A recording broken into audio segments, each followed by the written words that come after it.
வணக்கம், நான் உங்கள் Praveen. Welcome to Tamil moto vlogger. Thumbnail பார்த்தோன்னே உங்களுக்கு தெரிஞ்சிருக்கும், நம்மளோட ஃபியூச்சர் அட்வென்ச்சர் பைக்குக்கான டெஸ்ட் ட்ரைவ் வந்து நம்ம பண்ணிகிட்ருக்கோம். அதில் நாம் வந்து ஹிமாலயன் 452 வந்து கேட்டிருந்தோம். அந்த பைக் கிடைக்கல. இன்றைக்கி நம்ம கைக்கு வந்து பார்த்திங்கன்னா ஹீரோவோட எக்ஸ்பல்ஸ் ப்ரோ வந்து நமக்கு கிடச்சிருக்கு. இந்த பைக் வந்து நமக்கான ஃபியூச்சர் பைக்கா அப்படிங்கிறத நம்ம இன்றைக்கி வந்து டெஸ்ட் ட்ரைவ் பண்ணி பார்க்க போகிறோம். ஸோ இப்போ தான் நம்ம சேனலுக்கு ஃபஸ்ட் டைம் வந்திருக்கீங்கன்னா மறக்காமல் நம்ம சேனலை சப்ஸ்கிரைப் பண்ணிக்கோங்க. பக்கத்தில் இருக்க பெல் ஐக்கானே கிளிக் பண்ணிக்கோங்க. வாங்க நம்மளோட ஃபியூச்சர் பைக்கோட டெஸ்ட் ட்ரைவ் வந்து பண்ணி பார்த்துடலாம்.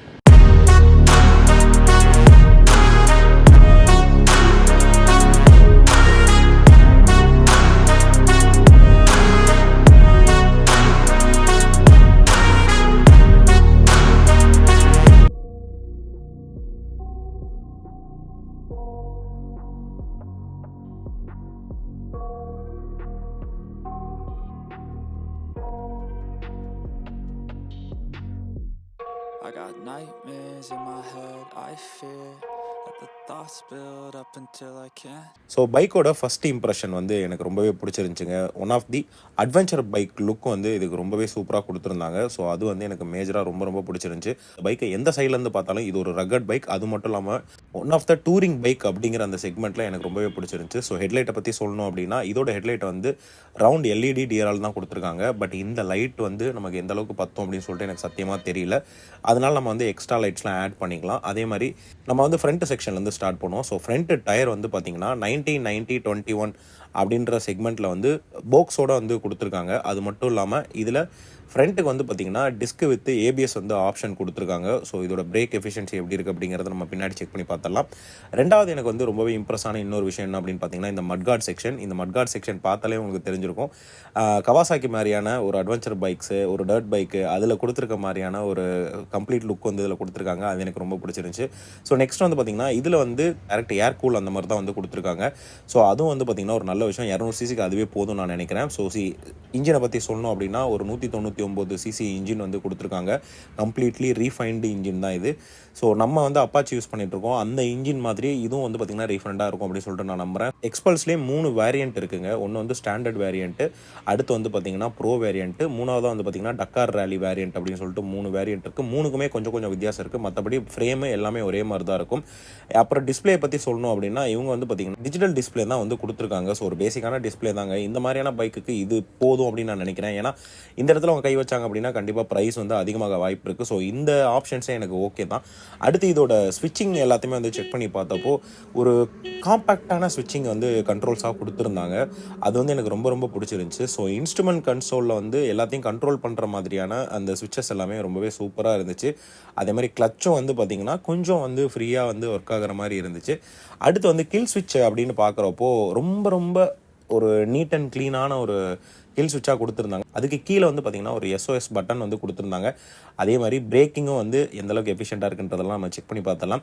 இன்ஸ்ட்ருமெண்ட் கன்சோலில் வந்து பார்த்திங்கன்னா நமக்கு நிறைய விஷயங்கள் வந்து இண்டிகேட்டராக கொடுத்துருந்தாங்க. ஸோ எக்ஸாம்பிள் சைடு ஸ்டாண்டு, அதே மாதிரி ஏபிஎஸ், அந்த மாதிரி விஷயங்கள்லாம் கொடுத்துருந்தாங்க. ஏபிஎஸ் பற்றி நம்ம பின்னாடி பேசுவோம்.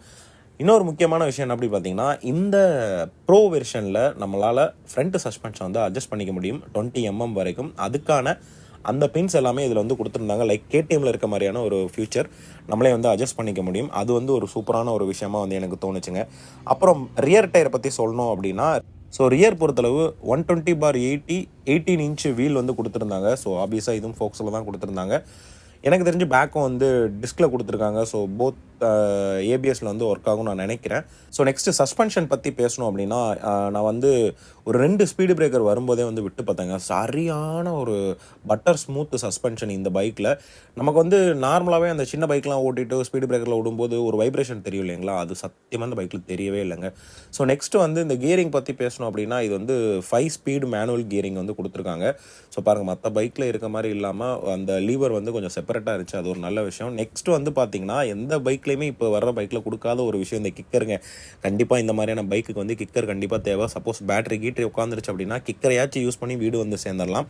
ஸோ ஃபைனலாக இன்னொரு விஷயம் என்ன அப்படின்னு பார்த்தீங்கன்னா, நம்ம அப்ரைட் பொசிஷனில் நம்ம ஸ்டாண்ட் பண்ணி வண்டி ஓட்டும் போது அதுக்கான கிரிப்ஸ் வந்து நமக்கு இருக்கணும். ஸோ அந்த விஷயத்தில் வந்து பார்த்திங்கன்னா சூப்பராக வந்து அந்த ஸ்டாண்டிங் பொசிஷனுக்கு ஏற்ற மாதிரி பிரேக்கிங்லாம் வந்து கொடுத்துருந்தாங்க. இது வந்து ஒரு நல்ல விஷயம்.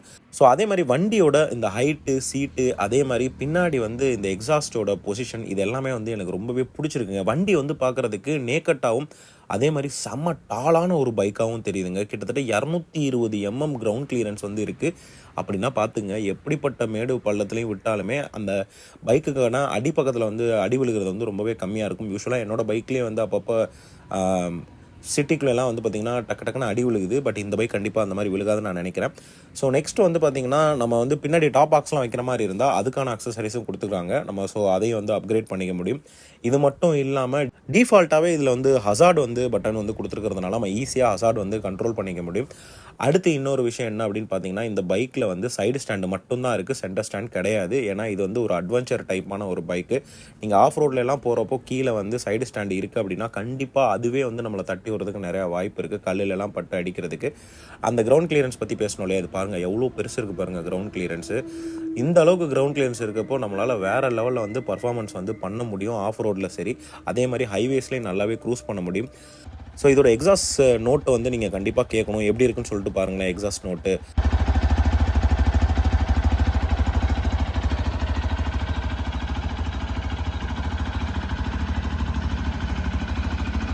சூப்பராக இருக்கு இல்லையா? 200 சிசிலேருந்து இந்த மாதிரி ஒரு எக்ஸாஸ்ட் நோட் வந்து நான் வந்து எக்ஸ்பெக்ட் பண்ணவே இல்லை. பட் இது வந்து எனக்கு ரொம்பவே பிடிச்சிருக்குங்க. ஸோ பைக்கை வந்து நம்ம டெஸ்ட் ட்ரைவ் பண்ண ஆரம்பிச்சிடலாம். நான் ஓட்டிகிட்டு வந்த வரைக்கும் எனக்கு வந்து என்ன ஃபீல் ஆச்சு அப்படின்னா, இந்த பைக் வந்து செம்ம டாலான ஒரு பைக்குங்க. நான் வந்து 169 சென்டிமீட்டர்ஸ் வந்து இருக்கேன். கிட்டத்தட்ட வந்து பார்த்திங்கன்னா 5.6 5.7 அந்த மாதிரி என்னோடய ஹைட் வச்சுக்கோங்க. நானே பூட்ஸ் போட்டு 2 காலையும் வந்து பேரலாக என்னால் வந்து ஊன முடியலங்க. அந்தளவுக்கு நல்ல டாலான ஒரு பைக்கு. வண்டியில் ஏறி உட்காந்தோடனே ஒரு குதிரையில் உட்காந்த மாதிரி ஒரு ஃபீலாக இருக்குது. சீட்டை பற்றி நான் சொல்ல மறந்துட்டேன் பாருங்கள். இந்த டக்கார் ரேலி டைப்புக்கு யூஸ் பண்ணுற சீட்டு அப்படின்றதுனால இதோட சீட்டு பார்க்குறதுக்கு சின்னதாக இருந்தாலும் உட்காந்து வண்டி ஓட்டுறதுக்கு அவ்வளோ கம்ஃபர்டபுளாக இருந்துச்சுங்க. சீரியஸ்லி ஒரு சூப்பரான சீட்டிங் மெத்தடு. ஸோ பைக்கை வந்து நம்ம டெஸ்ட் ட்ரைவ் வந்து எடுத்துகிட்டு போயிடலாங்க. பொதுவாகவே வந்து இப்போ ரீசெண்டாக வர பெரிய பைக்ஸ்லாம் வந்து நான் வந்து ஒரு ப்ராப்ளமாக பார்த்தது என்னென்னா, இந்த மாதிரி வந்து ஒரு ரோட்டில் வந்து நம்ம வண்டி வந்து யூ-டர்ன் போடணும் அப்படின்னா அவ்வளோ சீக்கிரத்தில் யூ-டர்ன் போட முடியாது. இந்த மாதிரி நிறைய பேர் வந்து பாதிக்கப்பட்டிருப்பீங்க. ஒரு பைக்கை வந்து யூ-டர்ன் போடுறது எவ்வளோ கஷ்டம் அப்படின்னு சொல்லிட்டு. எனக்கு வந்து இதில் கொஞ்சம் லைட்டாக ஈஸியாக இருக்க மாதிரி ஒரு ஃபீல் ஆச்சுங்க. அதே மாதிரி நின்றுட்டு வண்டி ஓட்டும் போதும் அந்த கம்ஃபர்ட், சீரியஸ்லி சொல்கிறேன், வண்டியில் வந்து அவ்வளோ ஒரு ஸ்டேபிளான ஒரு கம்ஃபர்ட் வந்து என்னால் ஃபீல் பண்ண முடிஞ்சிச்சு. பட் ரோட்டில் வண்டி ஓட்டும்போது அந்த டயரு வந்து எந்தளவுக்கு க்ரிப்பாக இருக்குது அப்படின்னு சொல்லிட்டு எனக்கு தெரில. ஏன்னா இந்த மாதிரியான ஒரு அட்வென்ச்சர் பைக் வந்து நம்ம வாங்குகிறோம் அப்படின்னா கண்டிப்பாக டயரில் வந்து மேட்டர் இருக்கணும். இப்போ பாருங்கள், நான் ஸ்பீடு பிரேக்கரில் விட்றேன், எனக்கு வந்து அந்த ப்ரெஷரே வந்து என்னோடய ஹேண்டுக்கு தெரியல. இதுவே நம்ம நார்மலாக சின்ன பைக்ஸு, ஸ்ட்ரீட் லெவல் பைக் அந்த மாதிரிலாம் ஓட்டுறப்போ கண்டிப்பாக வைப்ரேஷன் வந்து ஹேண்டுலேயும் ஷோல்டர்லேயும் நல்லாவே தெரியும். அந்த வைப்ரேஷன் வந்து எனக்கு பெருசாகவே ஃபீல் ஆகலை. So for the first time இந்த ப்ரோ வெர்ஷன் நான் வந்து ஓட்டுறேன் அப்படின்றப்போ எனக்கு என்ன மாதிரி ஒரு ஃபீல் ஆச்சு அப்படின்னா, இந்த பைக் கண்டிப்பாக நமக்கு சூட் ஆகும் அப்படின்ற மாதிரி தான் இனிஷியலாக வந்து எனக்கு தோணிகிட்ருக்கு. கண்டிப்பாக வந்து இந்த பைக் சூட் ஆகுமா அப்படிங்கிறத நம்ம வந்து செக் பண்ணி பார்த்தலாம். ஏன்னா வந்து ரோட்டில் வந்து நம்ம ஓட்டி பார்த்துட்டோம். பட் ஆஃப் ரோடு வந்து நம்ம இன்னும் ட்ரை பண்ணல.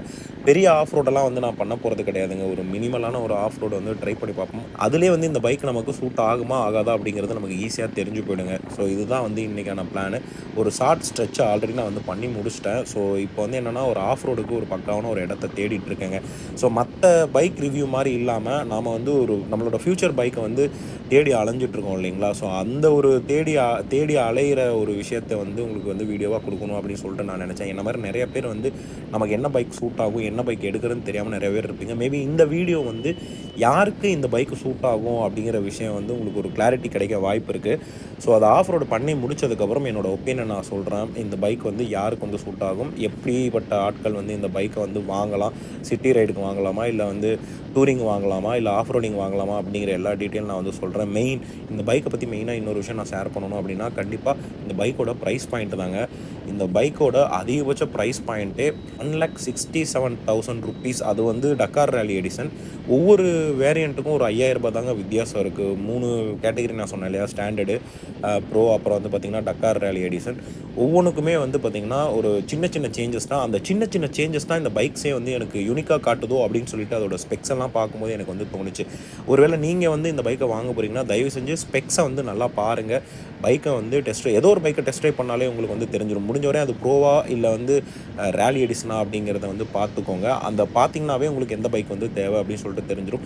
எனக்கு என்ன டவுட்டுன்னா, இப்போ நான் வந்து கரூரில் இருக்கேன், எனக்கு வந்து பைக்கே கிடைக்கல. ஆக்சுவலாக நம்மளோட சப்ஸ்கிரைபர் தான் வந்து அவரோட பைக்கை வந்து எடுத்துகிட்டு வந்திருந்தப்போ உங்களுக்காக வந்து நான் வந்து வீடியோ எடுக்கணும் அப்படின்னு சொல்லிட்டு வாங்கிட்டு போய் இந்த ரிவ்யூலாம் வந்து நம்ம பண்ணிகிட்ருக்கோங்க. ஸோ இந்த ரோட்டில் போனால் கண்டிப்பாக ஒரு ஆஃப் ரோடு வரும்னு நான் நினைக்கிறேன். ஓகே, இந்த பக்கம் வந்து ஒரு ரோடு ஒன்று போகுது, மண் ரோடு மாதிரி. மேபி அந்த ரோடு வந்து நம்ம ட்ரை பண்ணலாம். இந்த மாதிரி சின்ன ரோட்டில் வந்து பாருங்கள், என்னோட அப்பாச்சியாக இருந்துச்சுன்னா அதை திருப்புறது வந்து ரொம்ப கஷ்டமாக இருக்கும். பட் இது வந்து கொஞ்சம் ஈஸியாக இருக்க மாதிரி எனக்கு வந்து ஃபீல் ஆகுதுங்க.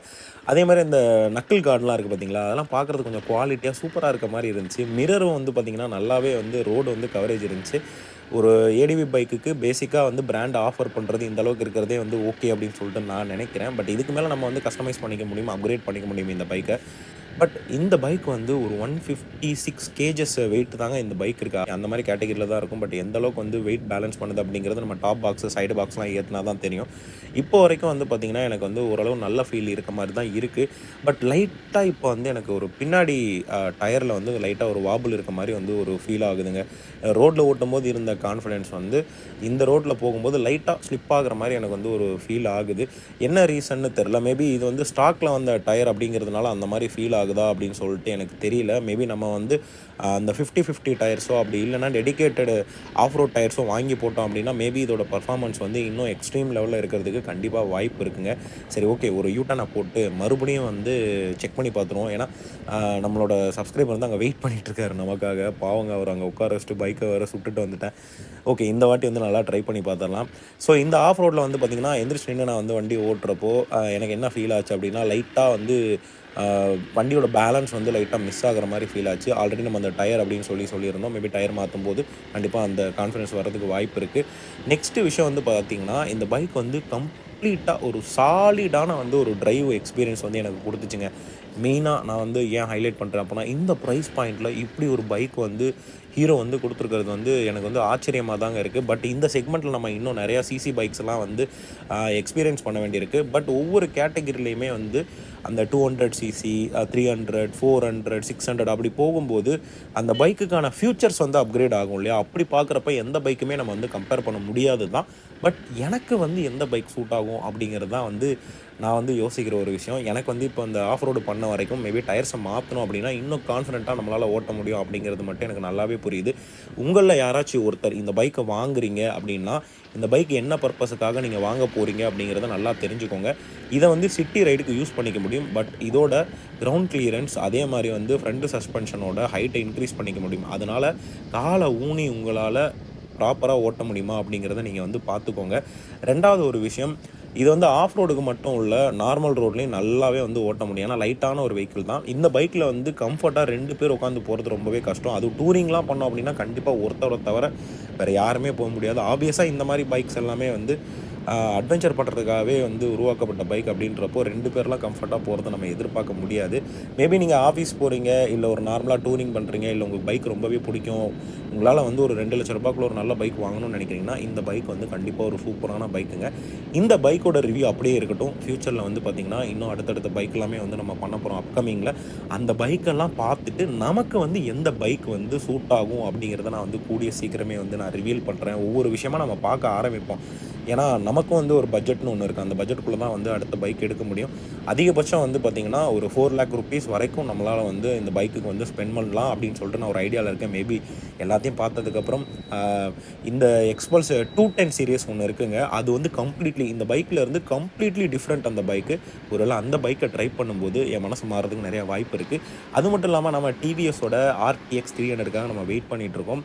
ஸோ அந்த பைக் வந்து என்ன மாதிரியான ஒரு மைண்டு சேஞ்ச் வந்து எனக்கு கிரியேட் பண்ண போதும் அப்படின்னு சொல்லிட்டு தெரியல. ஐ ஹோப் இந்த வீடியோ வந்து கண்டிப்பாக உங்களுக்கு பிடிச்சிருக்கும். மேபி இந்த வீடியோவில் வந்து உங்களுக்கு தேவையான இன்ஃபர்மேஷன் இருந்துச்சுன்னா மறக்காமல் வந்து இந்த வீடியோக்கு வந்து ஒரு லைக் வந்து கொடுத்துருங்க.